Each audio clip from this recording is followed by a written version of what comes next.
channel. My name is RJ, your tarot card reader. Take what resonates and leave those not for others. Watch on your own risk. Scorpio. First 15 days of February. Okay. Tingnan natin, my dear Scorpio, kung ano yung mga possible na energy, possible na eksena, kaganapan na ma-encounter mo, possible na ma-encounter mo ngayong first 15 days of February. Tingnan natin, my dear. Hatiin natin. Shuffle natin yung first. Kasi hindi ko siya ma-shuffle lahat dahil masyado siya madami. Kasi pinagsama ko dito yung dalawang card. Okay, next. Ayan. And pansin nyo ba, ang lamig-lamig ngayon. Pansin nyo? Sobrang lamig. Dito sa Pilipinas, lahat yata nationwide nakakaramdam ng tama ba? Extreme coldness. Tama? Okay. Sobrang lamig. Kasi, basta, malamig talaga siya. Okay, cut na natin into 3, my dear. And let's start your reading. Umpisa natin, my dear Scorpio, sa pagkuha ng possible na energy na ma-receive mo ngayong first 15 days of February. Okay, tingnan natin. Energy ng first 15 days of February para sa ating, my dear Scorpio. The 7 of Cups. Pagkalito. Ang nakukuha ko dito, my dear, is more on emosyon. Dahil sa sobrang bugso ng emosyon is nalilito ka. Okay? So, ano nangyari? Possible, my dear, na pagpasok ng first 15 days of February is maguluhan ka, lalo na sa yung emotion. Okay? Or dahil sa bugso ng yung emotion, hindi ka makapag-decide. Hindi mo alam kung ano yung uunahin mo. Okay? So, yun ang nakukuha ko dito. Possible na napakaraming option, napakaraming choices sa energy ng 7 of Cups. Parang hindi mo alam kung ano yung uunahin mo. Parang ang daming activity ngayong first 15 days of February para sa'yo. Okay? And masyado siyang connected sa emosyon mo. Okay? So, tingnan natin. Next card natin is energy mo ngayong first 15 days of February. We have here the Temperance. Okay. So, binabalance mo naman, my dear. Kinakaya mo naman, my dear, yung yung emotional. Okay, sinusubukan mong i-balance. Pero parang nakaka-overwhelm lang talaga yung energy ng first 15 days of February, my dear. Pero napakaganda nitong card na to, Temperance, because of sabihin na lang natin na sa kabila ng nakaka-overwhelm na energy ng first 15 days of February para sa iyo, my dear Scorpio, is sinusubukan mo siyang i-balance, okay? Pero kahit na binabalance mo siya, my dear, may impact siya sa emotion mo. So baka maapektuhan yung moods mo, my dear, okay? Pero based dito sa card na to, sinusubukan mo naman, my dear, na mai-survive or maitaguyod yung pang-araw-araw na energy. Like from February 1 hanggang February 15, sinusubukan mo naman, my dear, talaga na okay, mairaos, talaga mapagtagumpayan kung ano man yung mga emotional blockages. Let us say emotional blockages. At saka, if just in case napakarami mong gagawin, like napakaraming gagawin, napakaraming obligation, responsibility, so on and so forth, my dear. Nakukuha ko dito, my dear, na kahit na siguro naiinis ka or parang nagdudulot to ng hindi komportable na pakiramdam sa'yo, sinisikap mo naman talaga, my dear, na sige, gampanan kung ano yung mga dapat gampanan at ayusin kung ano yung mga dapat ayusin. Maganda naman siya so far, okay? So, tingnan natin, my dear, what is going on sa area ng iyong heart. We have here the energy of the Ace of Wands. Okay, porsigido ka, my dear, na mag-start. Actually, yung heart mo is porsigido na mag-start ng something new, something fresh, okay? Sa energy ng Ace of Wands. Very, very nice, okay? So, ang nakukuha ko dito na energy, my dear, is yung scenario na actually, this is very, very normal, my dear Scorpio, na kung meron kang uumpisahan na something there's a tendency, my dear, na, ay, okay, nagets ko na.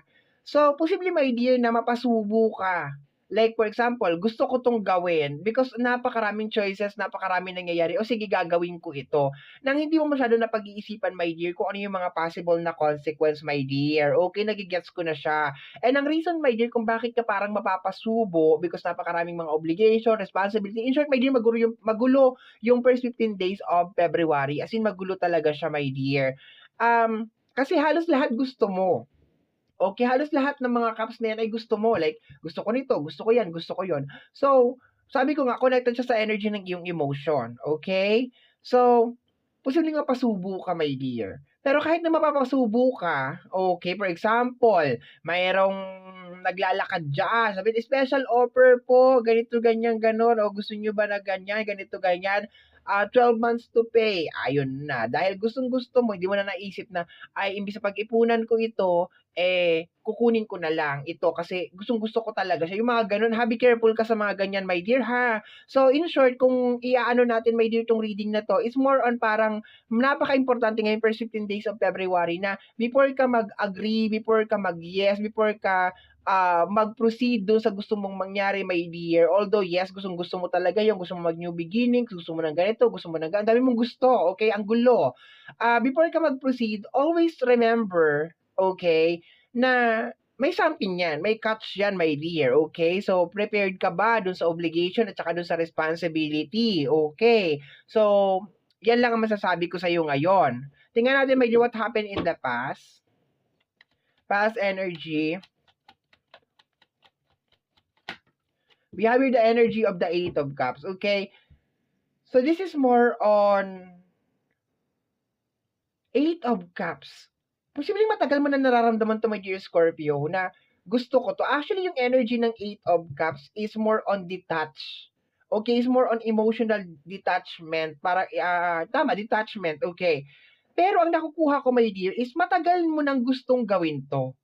Matagal mo nang gusto na parang bumili nito or gawin to or something na may kinalaman. Kaso, ang nangyari is nagsama-sama siya sa loob na nitong possible na February. Okay, nagsama-sama siya, my dear. Like, lahat gusto mong mangyari, lahat gusto mong ma-accomplish, my dear. Okay, especially ngayon first 15 days of February, lahat gusto mong ma-accomplish. And nagsi-second emotion, my dear, yung energy ng February dito, my dear, na ayan, parang out of nowhere biglang merong dadaan na ganito. Out of nowhere bigla kang yayayain sa mall. Out of nowhere bigla kang, alam mo yun, yung parang hindi ka binibigyan ng time para mapag-isip. Yung parang ganun, bigla na siya nandiyan na sa harapan mo, tapos i-grab mo na lang siya. So, be careful ka dun, my dear, ha? Kasi, gustong-gusto mo lang yung isang bagay, pero biglang andyan na sa harapan mo. So, maganda siya, pero to the point, my dear, na parang you need to be prepared. Kinakailangan mo maging handa dun sa mga obligation and responsibility dun sa kung ano man yun kung ano man yung bagay na yun, my dear.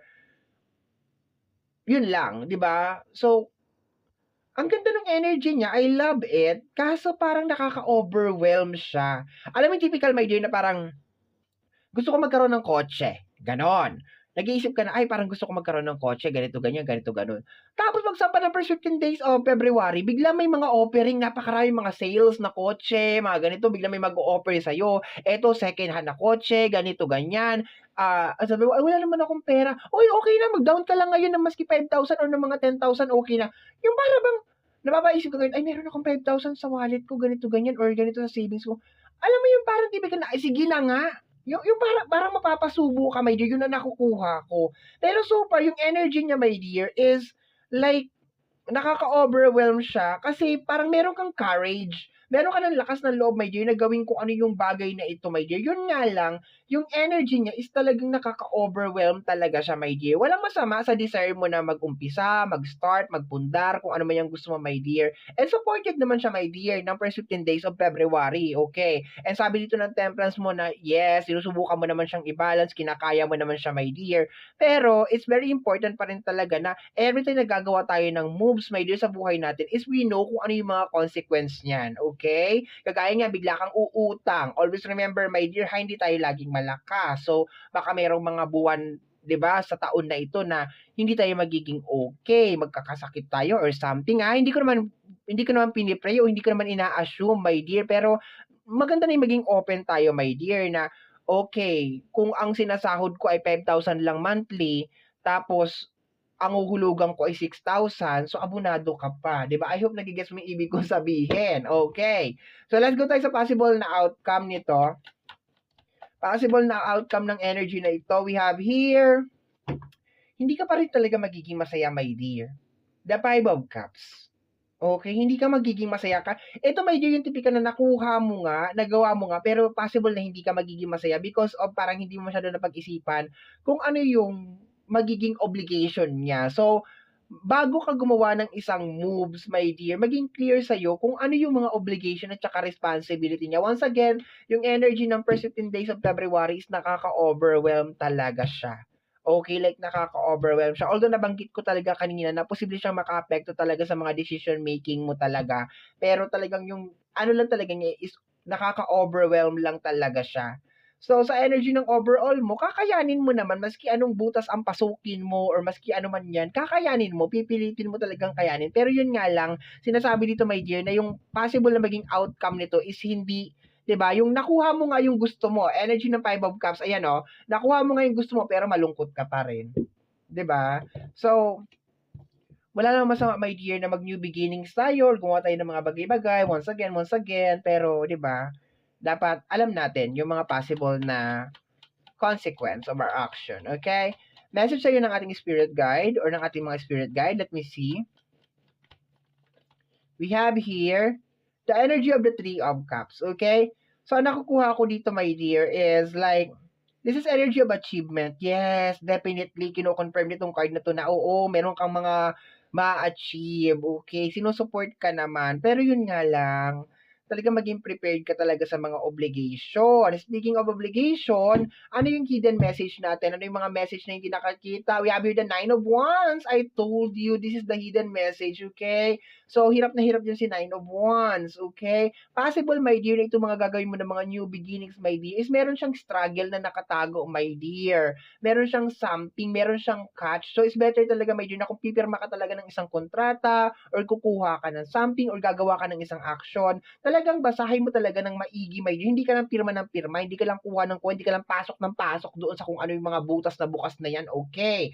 So, it's better, my dear, na maging maliwanag talaga, my dear, na okay, ito yung mga responsibility, ito yung mga dapat kong gawin, yung mga ganyan. Possible din to, my dear, na pumasok ka sa relationship, okay, something like that. Pero I will be very, very careful, my dear, kasi posibleng pag pumasok ka sa relationship ngayong first 15 days of February, is hindi mo masyadong kilala yung kung sino man yung tao na yan. So, give time. O, ibig sabihin, pag-isipan mo talaga na mabuti yung mga decision making na gagawin mo ngayong first 15 days of February. But, maganda siya kasi biglaang merong mga, 'di ba, surprise. Like, gusto ko magka-jowa, bigla nandiyan na sa harapan mo. Gusto ko ng TV, bigla nandiyan na sa harapan mo. Gusto ko ng motor, nandiyan na sa harapan mo. Yung mga ganun, yung mga magic, yung mga surprise.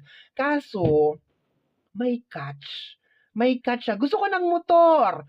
3 years to pay, 4 years to pay. O, kakayanin mo ba yung stress? Gusto ko ng TV, 1 year to pay. Yung mga ganyan. Gusto ko ng jowa. O, hindi nakilala ng lubusan. So, maging open, my dear Scorpio, ha? Maging open. Although, yes, kakayanin mo naman talaga, my dear, nandun yung confidence na dala ni Temperance over here, pero yun nga, hindi ka pa rin talaga magiging masaya at the end of the day. Okay, makukuha mo nga yung gusto mo pero hindi ka masaya. Okay? So, my dear Scorpio, yan ang nasagap natin na energy, my dear, sa area of responsibility ng iyong first 15 days of February. I hope and pray, my dear, na nakatulong itong reading na ginawa natin sa iyo. And always remember, my dear, na ang mga cards natin ay gabay lamang. Tayo pa rin po ang gumagawa ng ating kapalaran. Maraming salamat po.